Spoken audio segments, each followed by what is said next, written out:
پرانی بات کرتے ہیں، وفاق یہ نہیں کرتا، وفاق وہ نہیں کرتا، کراچی سے وہ سوتیلو والا سلوک کیا جاتا ہے. ویسے کیا یہ سوالات، یہ منترا، یہ گانے، یہ شکوے مرکز میں تمام بڑے آئینی عہدے لینے سے پہلے پاکستان پیپلز پارٹی نے کبھی اپنے اتحادیوں سے کیے تھے؟ کیا یہ سوالات سندھ حکومت نے کبھی اپنے آپ سے خود پوچھے ہیں کہ اب تک انہوں نے خود کیا کیا ہے؟ ارے جناب، 18ویں ترمیم کے بعد سارا فنڈ تو صوبوں کے پاس آ گیا ہے، جس کو مقامی حکومتوں تک ٹرانسفر کرنا یہ صوبوں کا کام تھا. صوبائی فائنانس ایوارڈ دینا صوبائی حکومتوں کی ذمہ داری ہے، جو وسائل پر وہ سانپ بن کر بیٹھی ہوئی ہے. لیکن ایسی باتیں کریں تو پھر یہ کہا جاتا ہے کہ وہ جمہوریت خطرے میں پڑ جاتی ہے. اب رہ گئی بات بجلی کی، تو اس میں کوئی شک نہیں ہے کہ کراچی میں بجلی کی لوڈ شیڈنگ کی ذمہ دار وفاقی حکومت ہے، کیونکہ کے الیکٹرک پر سندھ حکومت کا زور تو چلتا نہیں ہے. لیکن وفاق کیا کر رہا ہے؟ اس کا اندازہ اب یہ آڈیٹر جنرل کی تازہ ترین رپورٹ سے ہوتا ہے. 2023-24 میں جب موجودہ سیٹ اپ ہی حکومت میں تھا تو اس دوران پاور سیکٹر میں 4,800 ارب روپے کی بے ضابطگیاں ہوئی ہیں. جی ہاں، 4,800 ارب. یہ کوئی مذاق نہیں ہے، یہ پیسہ عوام کی جیب سے جاتا ہے. آڈیٹر جنرل کی رپورٹ کے مطابق یہ 90 کیسز ایسے ہیں جن میں مختلف وزارتوں اور ریگولیٹری اداروں کے قوانین کی خلاف ورزیاں سامنے آئی ہیں، جن کی مالیت 950 ارب روپے سے زائد ہے. اسی طرح 77 کیسز میں SOPs کی خلاف ورزی ریکارڈ کی گئی ہے، جن کی مالیت 500 ارب روپے سے زیادہ ہے.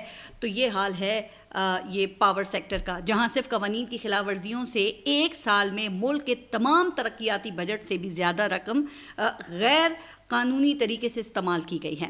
خیر، اس کی یہاں کس کو پرواہ ہے؟ جب معاملہ پبلک اکاؤنٹس کمیٹی میں آئے گا تو پھر کمیٹی میں بیٹھے نظام سے فائدہ اٹھانے والے اراکین آڈیٹر جنرل کے یہ جو اعتراضات ہیں ان کو دور کر دیں گے اور پھر سب کچھ قانونی ہو جائے گا. ویسے بھی دیواروں کے پیچھے اور کمیٹیوں کے اندر یہاں کیا کیا معاف ہوتا ہے اس کا کسی کو کیا پتا، اور پتہ چل بھی جائے تو فرق کیا پڑتا ہے جہاں سر عام اور کھلے عام آئین و قانون کی دھجیاں بکھیری جا رہی ہوں. آپ بتائیے کہ وہاں بند کمروں میں ہوئے فیصلوں پر کیا کسی کی جواب دہی ہوگی؟ قانون کی خلاف ورزی کا ایسا ہی ایک واقعہ یہ ابھی گزشتہ روز بھی پیش آیا ہے. علیمہ خان کے بیٹے شاریز خان کو سادہ کپڑوں میں ملبوس افراد نے گھر سے اغوا کیا. اب علیمہ خان کے مطابق سادہ کپڑوں میں ملبوس 4 مسلح افراد وہ کچن کے راستے گھر میں داخل ہوئے، جبکہ ان کا بیٹا اپنی بیوی اور والد کے ساتھ گھر کے بالائی منزل پر تھا. مسلح افراد نے گھر میں ڈرائیورز کو بھی ہراساں کیا، اور اتفاق کی بات یہ ہے کہ جب یہ واقعہ ہو گیا تو یہ دنیا ٹی وی کے شو میں میاں جاوید لطیف نے اس بات کا اعتراف کیا کہ علیمہ خان کے بیٹے کو 9 مئی کے جرم میں پکڑا گیا ہے. پھر جیو ٹی وی کے شو میں رانا ثناء اللہ کے مطابق لاہور پولیس چیف نے شاریز خان کی گرفتاری کی تردید کر دی، اور پھر رات گئے DIG انویسٹیگیشن کی جانب سے پریس ریلیز جاری ہوئی جس کا عنوان یہ تھا کہ 9 مئی کے مقدمات کا ملزم گرفتار. اس پریس ریلیز کے مطابق ملزم شاریز عظیم 9 مئی کے مقدمات میں لاہور پولیس کو مطلوب تھا، جس کو کل یعنی کہ آج عدالت میں پیش کیا جائے گا. اچھا، پھر اس کے ساتھ DIG انویسٹیگیشن کا یہ بھی کہنا تھا کہ ریاست مخالف سرگرمیوں میں ملوث افراد کسی رعایت کے مستحق نہیں ہیں. واہ کیا بات ہے، اور یہی اصل بات ہے. لیکن یہ نہیں معلوم کہ DIG انویسٹیگیشن کو یہ بات کس وقت پتہ چلی کہ جس سے لاہور پولیس کے جو چیف ہیں وہ بھی لا علم تھے، لیکن میاں جاوید لطیف کو ان کو پتہ تھا. اور انٹرسٹنگلی میاں جاوید لطیف اور DIG انویسٹیگیشن سے پہلے یہ بات کسی اور کو بھی معلوم تھی. اب یہ حسب اتفاق تھا یا حسن اتفاق کہ 9 اگست کو شیر افضل مروت نے PTV کو انٹرویو دیا، جس میں ان کا کہنا یہ تھا کہ جس جرم کی بنیاد پر حسان نیازی جیل کاٹ رہا ہے اس میں علیمہ خان کا بیٹا بھی شریک تھا، جس کو بقول شیر افضل مروت علیمہ خان نے اسٹیبلشمنٹ سے مل کر ملک سے باہر بھجوا دیا تھا. تو پھر کیا یہ سمجھا جائے کہ شیر افضل مروت کو یہ بات کسی جن نے بتائی تھی یا ان کی ہی فرمائش پر یہ گرفتاری عمل میں لائی گئی ہے؟ تو اب ہو سکتا ہے کہ قانون نافذ کرنے والے اداروں کو ان کی بات سن کر یاد آ گیا ہو. لیکن جو بھی ہوا یہ ثابت ہوا کہ واقعی قانون اندھا ہوتا ہے، کیونکہ شیر افضل مروت نے علیمہ خان کے دوسرے بیٹے شیر شاہ کی بات کی تھی جو برطانیہ میں رہتا ہے. لیکن پولیس نے شاریز کو گرفتار کر لیا، وہ بھی 9 مئی کے واقعے کے 2 سال 3 ماہ بعد. یعنی کہ علیمہ خان کے بیٹے کو گرفتار کرنا تھا، چاہے پہلا ہو یا دوسرا۔ حالانکہ بتایا جاتا ہے کہ ان کا یہ بیٹا اس دوران لاہور میں رہا اور بیرون ملک بھی آتا جاتا رہا، لیکن جناب کیا پولیس کو کوئی یہاں پوچھ سکتا ہے؟ کوئی کیسے پوچھے گا؟ کیونکہ 2 دن پہلے ہی تو پارلیمنٹ نے یہ انسداد دہشت گردی ایکٹ میں ترمیم کی تھی، جس کے تحت پولیس شک کی بنیاد پر کسی بھی شخص کو 3 ماہ کے لیے گرفتار کر سکتی ہے، جس میں مزید 3 ماہ کا اضافہ بھی ہو سکتا ہے۔ حالانکہ یہ قانون پاس کرتے ہوئے عرفان صدیقی جیسے دانشوروں کا کہنا یہ تھا کہ یہ قانون خطرناک دہشت گردوں کے لیے لایا جا رہا ہے، جس سے لاپتہ افراد کا مسئلہ حل کرنے میں مدد ملے گی۔ تو لیں، مل گئی مدد۔ پہلے ایک شہری کو اغوا کیا گیا اور اب ڈنکے کی چوٹ پہ اس بات کا اعتراف کیا گیا اور قانون کا کور بھی تو حاصل ہو گیا نا۔ تو کیا پھر یہ ہے اصل حقیقت کہ دہشت گردی کے نام پر بنائے گئے قوانین کو سیاسی انتقام کے لیے استعمال کرنا ہے؟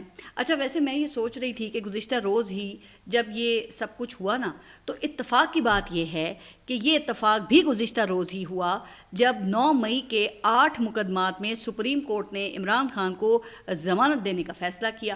اچھا، اگرچہ عملی طور پہ اس کا فائدہ عمران خان کو نہیں ہونا تھا، کیونکہ وہ القادر کیس میں وہ سزا کا سامنا کر رہے ہیں، جبکہ دیگر کئی مقدمات میں بھی ان کی ضمانتیں اس وقت پینڈنگ ہے، لیکن چونکہ اس فیصلے سے 9 مئی کے ریاستی بیانیے کو دھچکا لگا، اس لیے شاید ریاست نے بتایا کہ یہ 27 ماہ کے بعد بھی 9 مئی کے مردہ گھوڑے میں جان ڈالی جا سکتی ہے۔ لگتا ہے کہ سپریم کورٹ نے بھی نہایت مجبوری میں یہ فیصلہ کیا ہے، اور جو فیصلہ کیا ہے اس میں بھی ایسی احتیاط برتی گئی ہے کہ کہیں کوئی ناراض نہ ہو جائے۔ وہ کیسے؟ تو وہ ایسے کہ لاہور ہائی کورٹ نے جون میں 9 مئی کے 8 کیسز میں عمران خان کی ضمانتیں مسترد کر دی تھی، بلکہ ایک قدم آگے جا کر عمران خان کو بادی نظر میں 9 مئی سازش کا ماسٹر مائنڈ قرار دیا تھا۔ حالانکہ اس وقت بھی میں نے یہ نقطہ اٹھایا تھا کہ یہ قانون کے اصول کے خلاف ہے کہ ٹرائل کا موقع دیے بغیر کسی کو کیسے قصوروار قرار دیا جا سکتا ہے، اور یہی وہ نقطہ تھا جو سپریم کورٹ میں عمران خان کی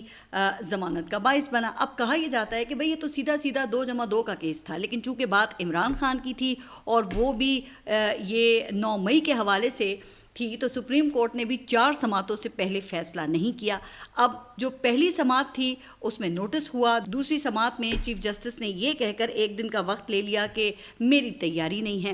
ویسے یہ بھی ہماری عدالتی تاریخ میں ہونا تھا، کیونکہ عام طور پہ تو یہاں وکیل ہی تیاری کے لیے وقت مانگتے ہیں نا، لیکن 9 مئی کے کیس میں جج صاحب نے وقت مانگا۔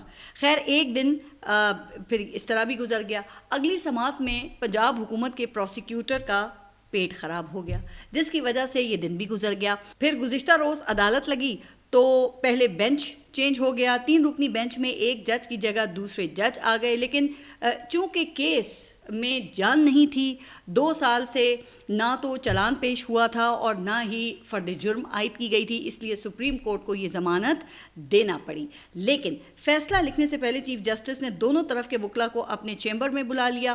ویسے اس کی بھی عدالتی تاریخ میں ذرا کم ہی مثالیں ملتی ہیں۔ جج عام طور پہ کھلی عدالت میں اپنا جو فیصلہ ہے وہ ڈکٹیٹ کرواتے ہیں۔ شاید چیف جسٹس کسی کو ناراض نہ کرنا چاہتے ہوں، کیا پتا کہ فیصلے میں لکھی کسی بات سے یہاں کوئی ناراض ہو جائے۔ اسی وجہ سے جب فیصلہ آیا تو کئی وکلا نے اسے ون ون فیصلہ قرار دیا، کیونکہ اس فیصلے سے لاہور ہائی کورٹ کی جانب سے عمران خان کو 9 مئی کا ماسٹر مائنڈ قرار دینے کی آبزرویشن پر کوئی قانونی آرڈر پاس نہیں کیا۔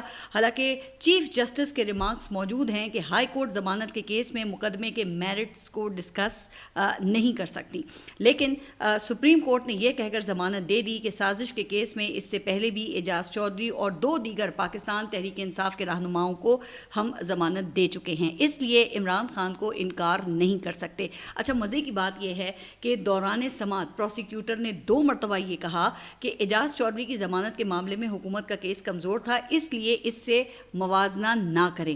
اب آپ ذرا غور کریں کہ حکومت کا اپنا وکیل اعجاز چودھری کے معاملے پر حکومتی کیس کے کمزور ہونے کا یہ اعتراف کر رہا ہے، لیکن انہی اعجاز چودھری کو 2 لوور کورٹس ایک جیسے مقدمے میں الگ الگ 10 سال کی سزا سنا چکی ہیں۔ تو یہ ہے ہمارے انصاف کا حال۔ پھر کہتے ہیں کہ اداروں کا احترام کرو، بالکل اداروں کا احترام کرنا چاہیے، لیکن کیا ادارے اس طرح کے کنڈکٹ کے بعد بھی عزت کی توقع کر سکتے ہیں؟